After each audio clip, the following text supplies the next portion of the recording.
Morning सम्पूर्णमा नमस्कार। हामीहरू सधैँ जसरी बिहानीको समय 1 घण्टा स्वस्थ शरीरको लागि भन्दै बिहानीको एक्सर्साइज गरेर फर्किने क्रममा छौँ। यहाँ हुनुहुन्छ हाम्रो एक्स हलदार खडक बहादुर लगामी, खुङ्खार धावक हुनुहुन्छ, उहाँलाई जस्तैले भेट्न सक्दैन।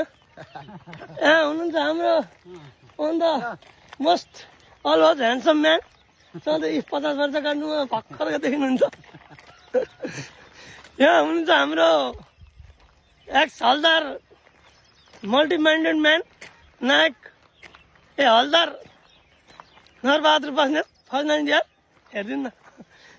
यहाँ हुनुहुन्छ हाम्रो हेलो कम बोल्ने धेरै दिमाग चलाउने मामा अमबहादुर आर्य मामा। के गर्ने अरू साथीहरू, तपाईँको बिहानी के कसरी बित्दैछ भिडियो हेरेर आफ्नो प्रतिक्रिया दिनु होला। धन्यवाद। जय नेपाल। Thanks for watching.